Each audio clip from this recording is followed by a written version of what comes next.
On my 17th birthday, I was making a wish over the cake.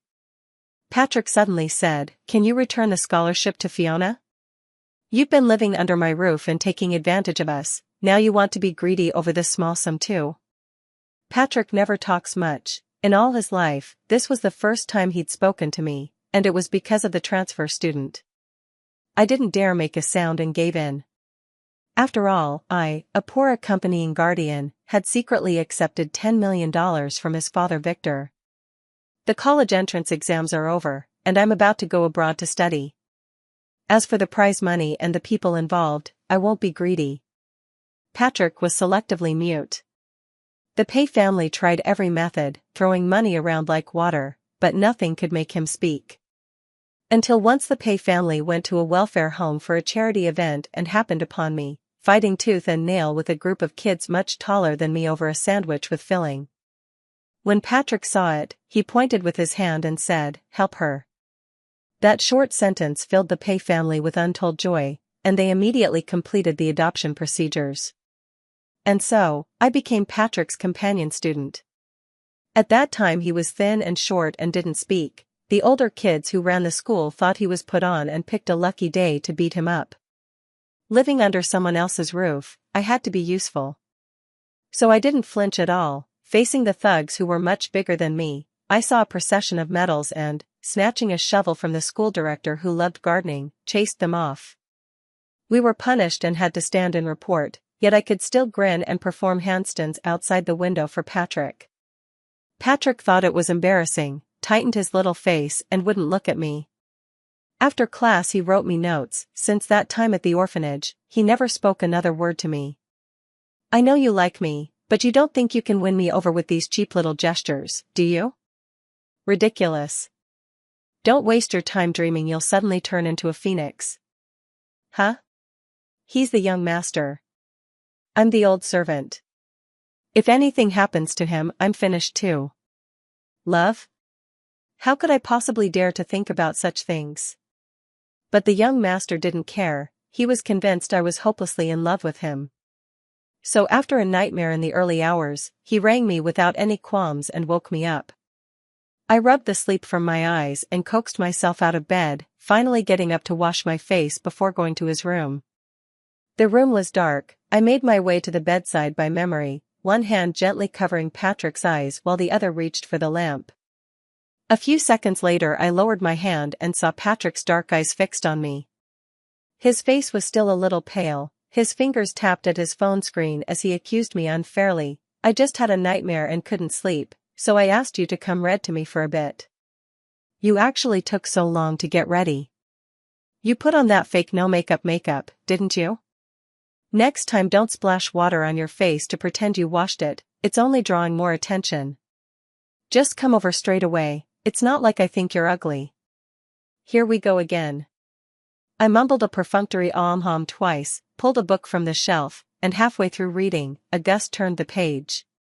I looked up and realized the window hadn't been closed. I rose, shutting the window as I warned, "Don't open it so wide at night, be careful the draft doesn't give you a headache."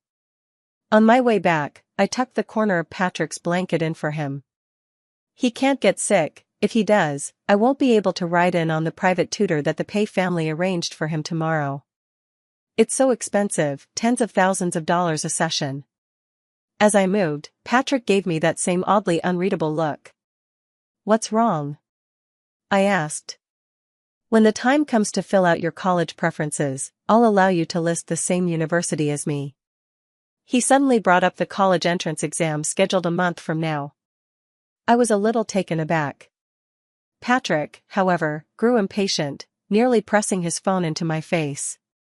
"What, you don't want to? Why wouldn't you want to? How dare you refuse? It's an honor to be able to attend a university with me. Stop playing hard to get. Besides, it's not like you're guaranteed to get into a university." I took a deep breath and gently shook my head. "No. I'm just too excited." Patrick heard the satisfied reply, snorted softly, and closed his eyes. I quietly slipped out of the room, shut the door, and ran into the butler who had been waiting at the doorway for a long time. "Please." The butler handed me a cup of tea. I took it and recognized it as the tea the Pay family most often used to receive guests. Victor sat opposite, rubbing his brow. The watch on his wrist alone could buy an apartment in the heart of this expensive city. The butler thoughtfully spread a newspaper for him, smoothing it on the coffee table. The eye-catching headline read, "Heir of the Pay family risks life to save his beloved." Not long ago, a criminal bent on revenge stormed into the school and, tragically, took me hostage. Patrick, to save me, offered himself in exchange. I know Victor, who just returned from a business trip abroad, misunderstood. He mistakenly thought Patrick liked me. No. It was only today that Patrick planned to send me to the underachievers class, full of trust fund kids, just to free up a spot in the honors class for the transfer student. The one Patrick likes is the transfer student Fiona. Not me, Sophia. But just as I was about to explain, a check was pushed in front of me. Besides this small sum, after the college entrance exams I'll send you abroad, all expenses will be covered by the Pay family. The price is that you never contact Patrick again. Can you do that? I don't want to see scenes like you walking out of Patrick's room again. Victor's gaze was heavy, exerting pressure without a word. I can, sir, I can. Humiliated tears fell as I clutched the check, my shoulders trembling as I walked back to my room. $10 million, I did a few excited squats and nearly fainted. Calm down. Life is a wilderness now. I sat back down at my desk, thought for a moment, and took out my diary, folding the check solemnly into it. With nothing to do, a sudden chill came over me recalling the earlier promise to attend the same university as Patrick. I don't know why, but it mattered to me more than it should. I was probably going to break that promise. But Patrick wouldn't mind, would he?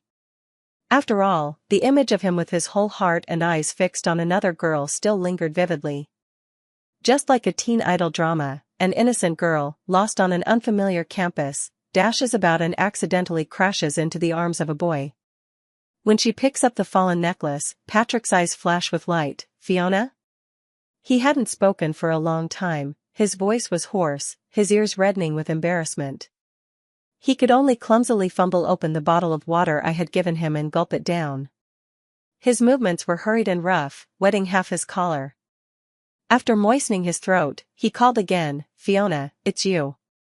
That day, the campus forum erupted with a thread titled Patrick Spoke, My God, a medical miracle, the icy campus heartthrob who's been mute for years finally speaks when he meets a clumsy transfer student?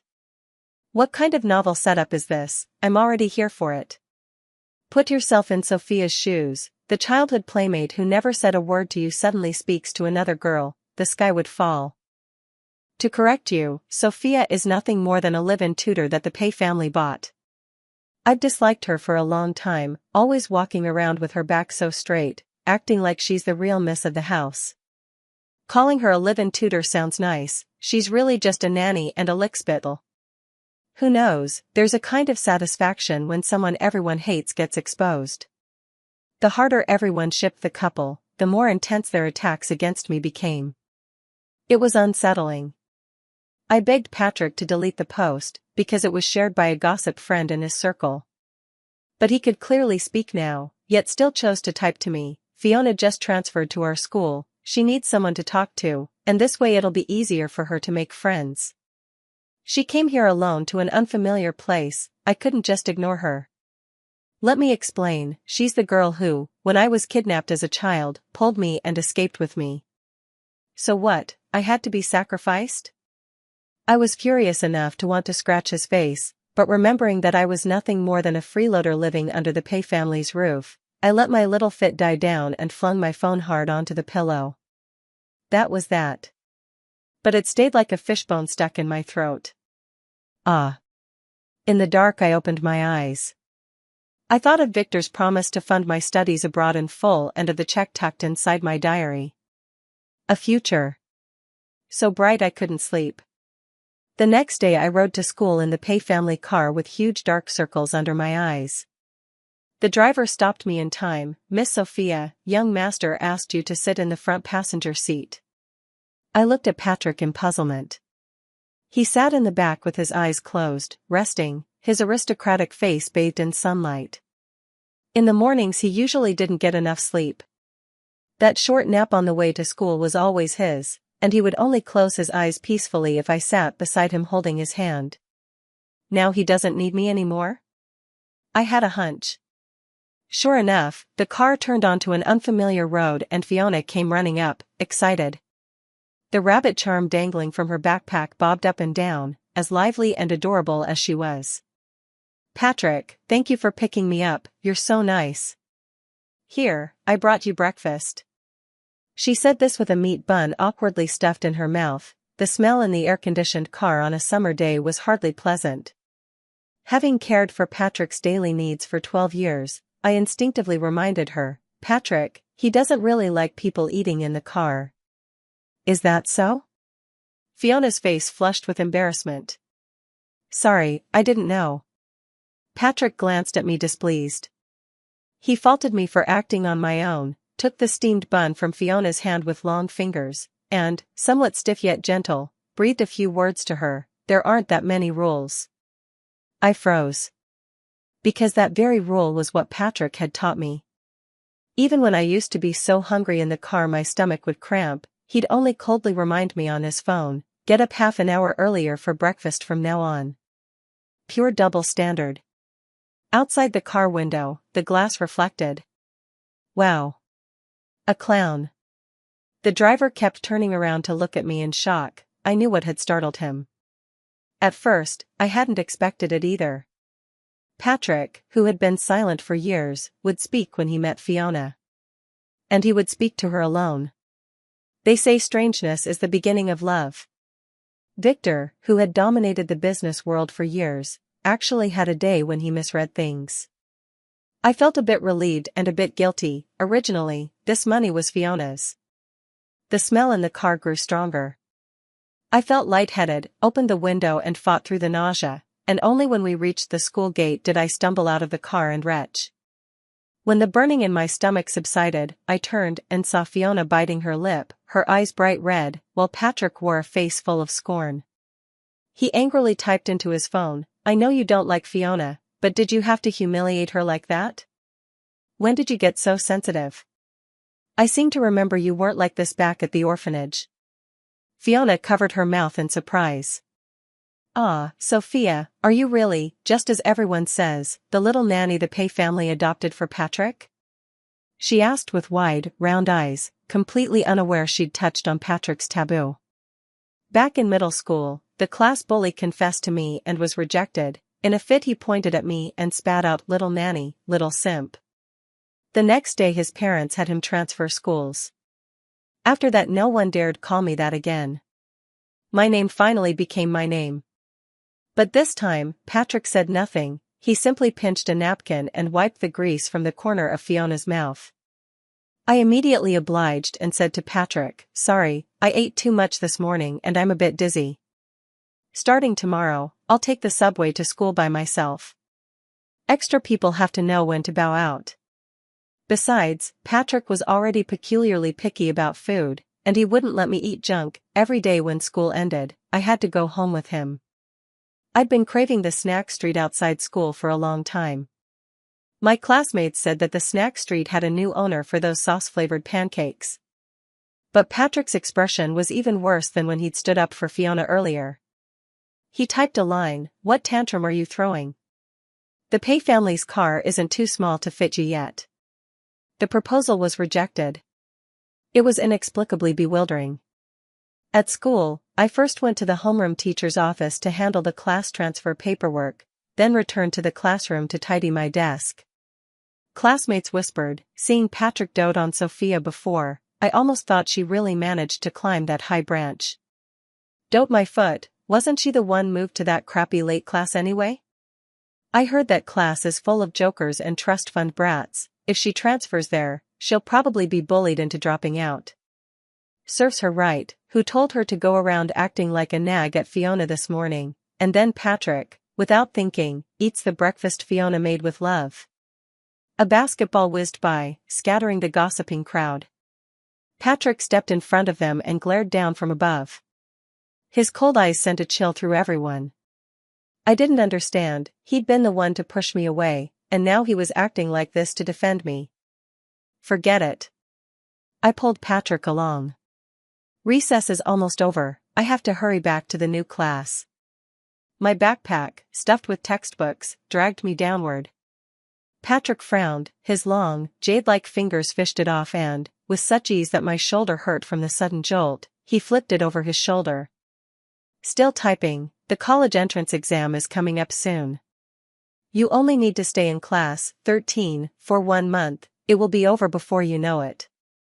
Bringing Fiona into the class is only because the strong study atmosphere will help her catch up more quickly. Your foundation is better than Fiona's, you'll do fine in any class. After the exam, I'll come pick you up myself.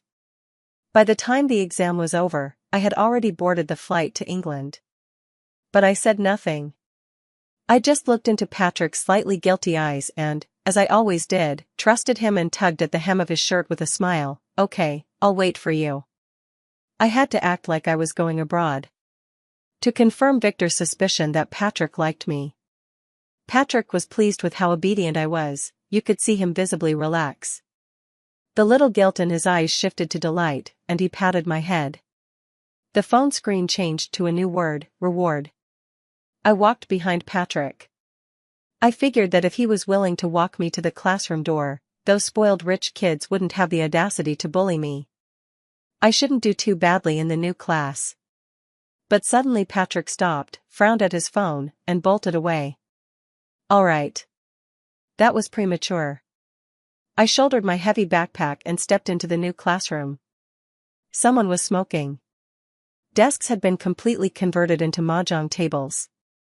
The whole place reeked. Worse still, in this class was the school beauty Patrick had once rejected. The scene back then wasn't dignified. The school beauty was sobbing and demanding a reason from Patrick. He grew irritated, put an arm around me, and his meaning was unmistakable. The campus belle has taken a grudge against me. It's not that she's head over heels for Patrick, but her pride won't let her accept losing to me. By all rights, she should outclass me in every way. She glanced at me over her shoulder. Looks like the rumors were true. Patrick's really tired of you, you simp. He doesn't even want to spend an extra second with you. She tilted her head and, laughing with the girls behind her, said, "What are you standing there for? Take him to the bathroom." I said nothing. I secretly tore the bonus CD off the last page of the English book and snapped it in half. After a dozen minutes, muffled wails came from the women's restroom. I used to be the orphanage's top troublemaker. After all, I know a bit of hand-to-hand. It was just that there were so many of them. Someone yanked out a clump of my hair, and my scalp burned with pain. I gritted my teeth and staggered to the school clinic. Stopping at the door, I froze. The white curtains lifted with the breeze, golden sunlight slipping through like sand, and a pretty girl frowned as a handsome boy tenderly blew on an ankle wound. It was only a shallow scrape. Yet Patrick looked devout, as if tending to a sacred goddess. I remember he was fastidious. Once when Patrick had a high fever and sent the nanny away, he demanded the chicken soup I made. I accidentally cut my hand, startled and hurt. I cried for him to help bandage it, and he frowned in discomfort at the task. A pair of hands rose and lowered and rose again, as if about to speak but stopping. "You know I hate filth. Could you clean up first, then we'll talk?" Patrick was picky.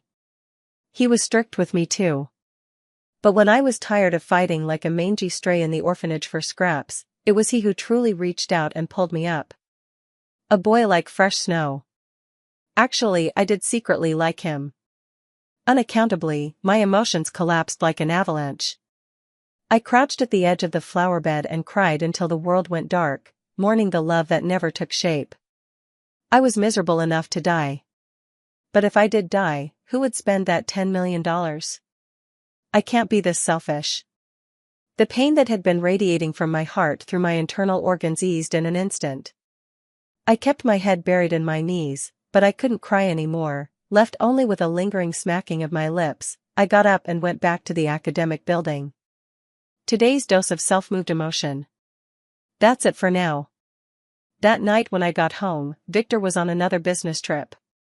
After freeloading on Patrick's master class, I went to my room and took a shower. Wrapped in a towel, I came out and found Patrick had somehow come into my room. He was standing at the desk, holding something in his hand. When I finally saw the diary he was holding, my heart dropped heavily. The check was tucked inside. Had Patrick seen it? Was he going to question me? Once he knew the reason, would he still rush over to Victor to explain things and save their pay family $5 million? In that instant my life, my study abroad plans, my happy future, everything went rigid. I moved forward dazedly, my steps as if filled with 1,000 pounds of cement.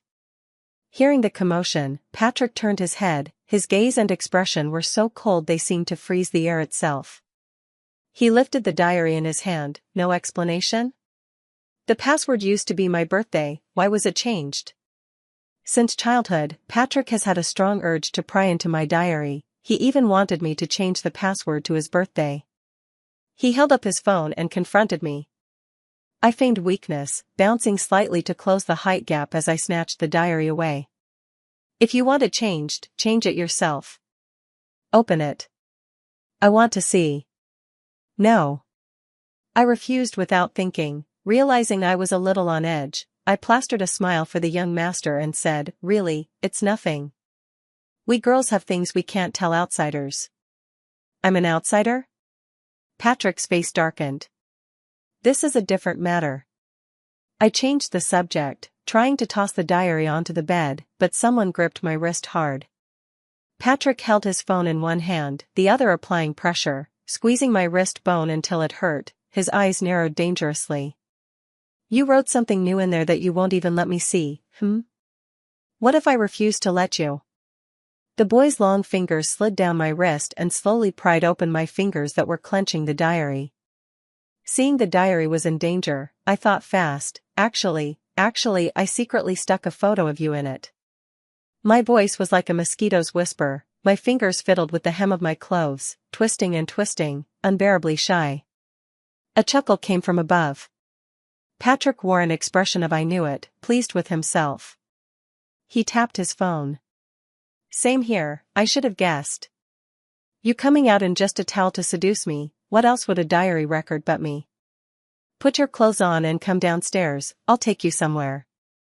I tidied up, stuck my head out the window, and saw Patrick leaning on his bicycle, absent-mindedly tapping his toes in the slivers of moonlight spilling through the trees. So late. What does he want to do? Wasn't it you who said you wanted to try sitting on the back of a bicycle to feel the sea breeze? I specifically learned it for you. He seemed very embarrassed. Patrick quickly turned off his phone and helped me up onto the seat. Patrick rode along the bike path. I didn't dare overstep, my hands barely tugging at the fabric on either side of his waist. We were getting closer to the sea, the wind on my face turned salty and damp.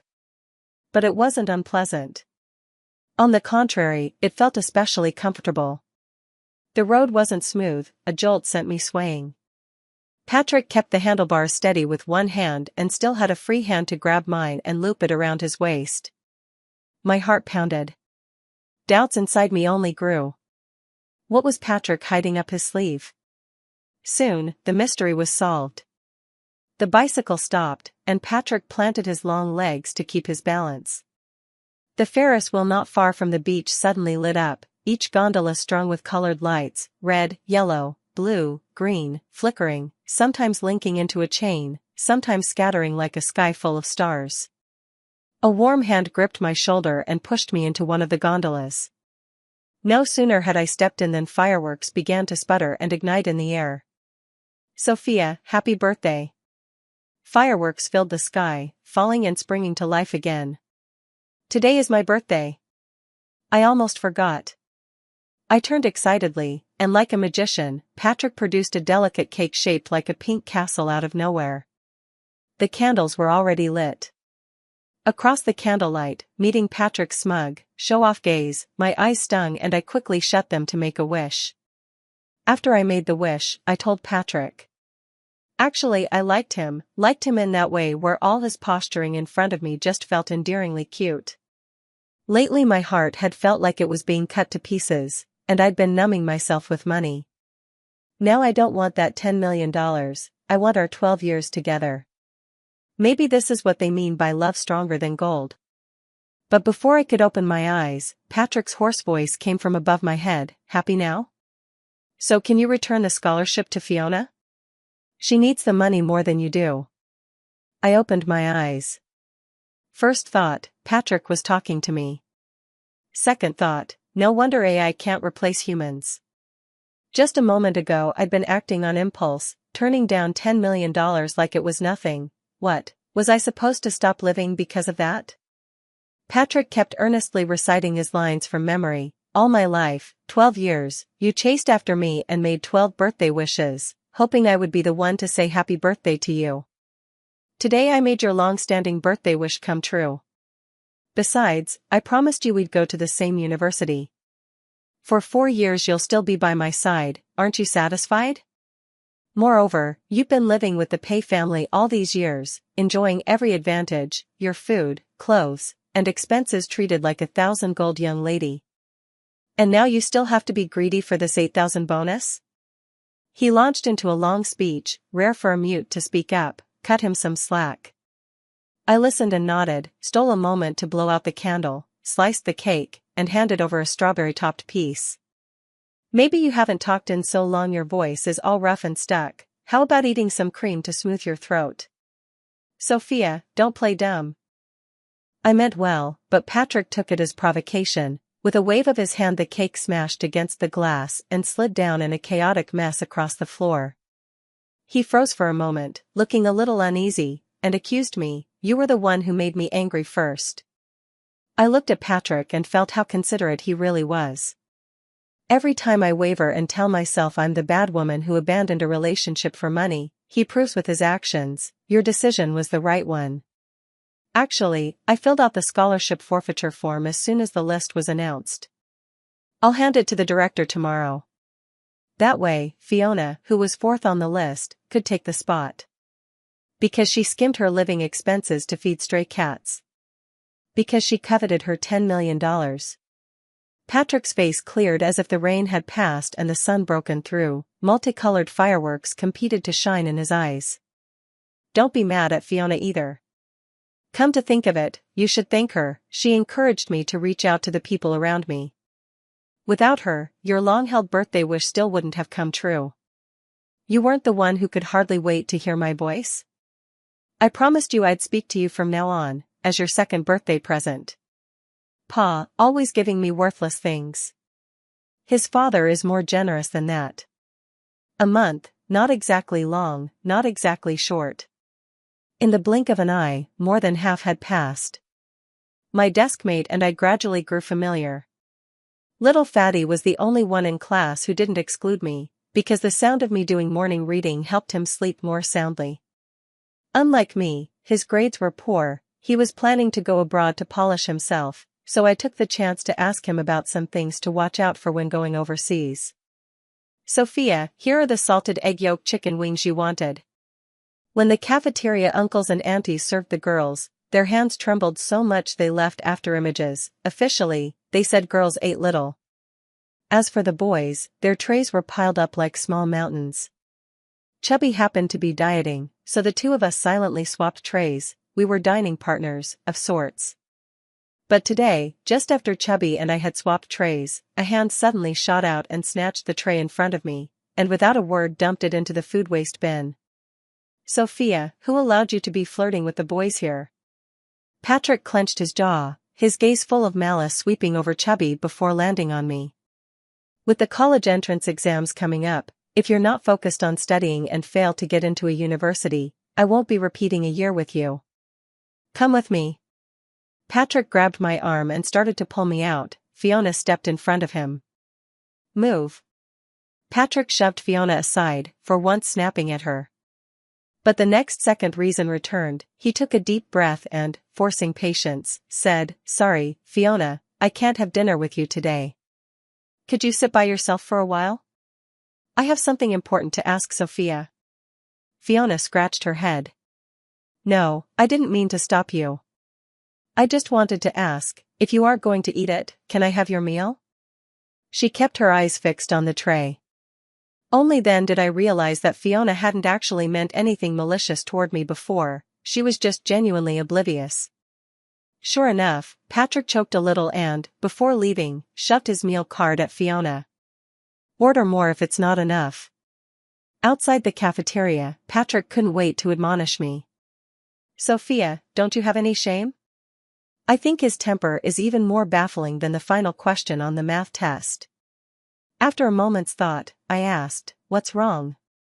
Patrick rubbed his face angrily. "What's wrong? You tell me what's wrong. At the last critical moment, and you're cozying up with a man, even sticking together at meals. Do you know the forums all saying you two are together? I thought you were picky, but I guess hunger's got no standards, you'd go for a guy like that. Luckily lately Chubby has been an ace at snatching food, so I can always get hot meals in the cafeteria." Without thinking I said, "He's my friend. Don't be so harsh with him. You're still proud about it. I'm not here to listen to you extol great friendships today. Stay away from him, do you hear me?" Little Chubby was the first friend I ever made. I looked up and met Patrick's gaze. "All my life I orbited you. Besides you there was the Pay family, 2 points on a line every day, no social circle of my own. Then you had me moved to another class and nobody paid any attention to me. I finally made a friend, so who are you to interfere with my right to choose friends? You think I'm interfering with you?" Patrick's eyes grew colder. "Fine, go make your friend then. You don't really think Beijing has only one top university, do you? Until you apologize first, I'm not telling you which school I applied to." He tossed off a threatening remark and spun away in anger. He had no idea that by then I didn't care at all which school he ended up at. Back in the classroom, Chubby had already moved away from my seat. When our eyes met he looked evasive and shamefaced. It wasn't what he wanted, but he couldn't afford to provoke the Pay family. I understood. Losing my first friend left me down for a while, but I soon pulled myself together and threw myself back into my studies. After all, the better my Gaokao scores, the more they would help Victor pave the way for me abroad. On the day of the Gaokao, Patrick was still angry. He sat in the car and watched me coldly. As I reached for the door handle he suddenly ordered the driver to go. I was nearly pulled over and ended up choking on the exhaust. Who says men aren't scheming? To wait and get his revenge on me like this, he really has patience. I decisively took out my phone and called a cab.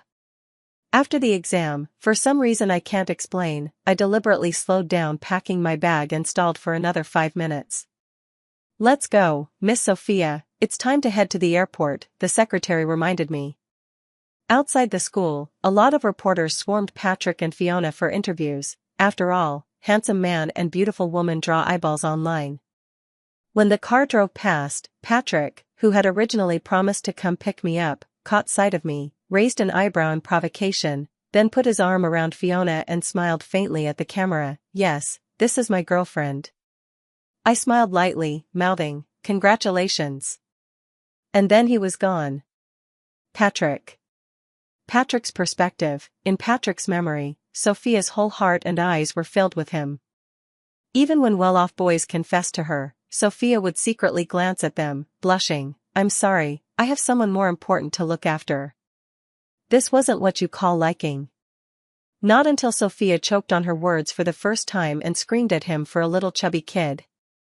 Who did she think she was? Patrick couldn't swallow that indignation, so after the exam he deliberately didn't go to find Sophia. Instead, in front of her, he announced that Fiona was his girlfriend. Did he really like Fiona? Don't be ridiculous. Patrick knew perfectly well he saw Fiona as nothing more than a sister. But as long as it made Sophia feel bad, that was enough. What expression did she have then? A slight daze. She seemed hit pretty hard, yet stubbornly offered him congratulations. Huh. If she were truly congratulating him, she wouldn't have shaken the car window like that. Sophia. Surely crying secretly. No matter. Leave her be for a couple of days, she won't be able to stand it and will come apologize to him. Thinking of the diary that recorded himself, Patrick laughed silently. Patrick felt the punishment for Sophia was too mild. So on the day the college entrance exam finished, he didn't go straight back to the Pay residence. Instead he took Fiona to Japan for a trip. He had never liked posting, but for the first time he carefully selected and posted photos. Nara's Deer. Universal Studios. Kasuga Taisha. He posted 3 days in a row, yet the pinned profile photo remained silent. Sophia, wasn't this a bit too much? Patrick pressed his lips together, his fingers gripping the edge of his phone until they ached. A heavy gloom settled in his chest. He kept his voice low. Unpin. Block. If she didn't cherish the chance to apologize after he gave it to her, then he wouldn't be blamed for being heartless. On the 5th day, when Fiona brought a donut up to his lips, Patrick instinctively refused, but then something seemed to occur to him. He picked up his phone, curved his beautiful almond-shaped eyes into a smile. As he pressed the shutter, he leaned in and bit off the donut Fiona had offered. That night he pulled Sophia off the blacklist. No, he had to post first. So he put Sophia back on the blacklist, edited the post, sent it, and half an hour later removed her from the blacklist. With everything done, Patrick tapped the back of his phone idly with his fingertip. She hadn't seen him for a while. Sophia must be going crazy. He closed his eyes. Quietly he waited for Sophia's barrage of messages. The phone's notification sound chimed, but it didn't buzz incessantly as he had hoped. He couldn't resist. He decided to give Sophia this one concession. He would look down this time. But the next second, Patrick hurled the phone hard. A spiderweb of cracks crawled across the screen as it shattered into pieces on the floor. That striking red exclamation mark was stuck in his mind like red paint. How could Sophia have dared to delete him as a friend? Something must have happened. Patrick booked the earliest flight home with shaking hands. He didn't even have the presence of mind to deal with Fiona. Patrick arrived at the Pay residence in the middle of the night. He rushed into Sophia's room first. It was empty, as if no one had ever lived there. That's right. How could he have forgotten? Sophia had been adopted by his family when she was little. The agreement at the time required her to leave once she came of age. So, this old bastard Victor had driven Sophia away. The veins on Patrick's forehead throbbed and his breath came in ragged. Furious, he balled his fists and pounded on Victor's door. When the door opened, bloodshot with rage, he bellowed, "You drove Sophia away." Victor watched his son crazily and coldly, in the middle of the night, over something like this? "Tell me, where did you send Sophia off to?" Patrick grabbed Victor's collar and demanded. The butler stood with his head down and stepped forward to explain. Miss Sophia accepted $10 million from Mr. Victor and went abroad to study. Back then Mr. Victor gave Miss Sophia 2 choices. You and $10 million. Miss Sophia chooses $10 million. Patrick punched the butler, then threw his head back and laughed twice. Are you fucking kidding me? I know how much Sophia loves me. Tell me. Did you force her? Victor smoothed the wrinkled collar of his pajamas, frowned at the butler. Take him to the hospital and charge it to my account. For the next couple of days, you don't need to come in. Then he looked at Patrick, took out his phone and dialed Sophia, his tone perfectly calm. You wanted to know if I coerced her? Listen for yourself and you'll find out. The phone clicked and buzzed. But after 2 seconds of waiting, Patrick had never felt this nervous. The call connected. Sophia's clear voice came through the receiver. What's the matter, Uncle Victor? Victor gave a light chuckle. Nothing. Are you settling in okay in London? Everything's fine. Thanks to the recommendation from the teacher you helped find me, I'll soon be able to study at the school I've wanted. Patrick couldn't believe it. He snatched the phone, teeth clenched. Sophia, what do you mean?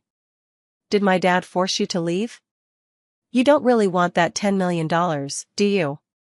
Say it. As long as you say you love me, I'll come find you right now. There was 2 seconds of silence on the line. No, Patrick.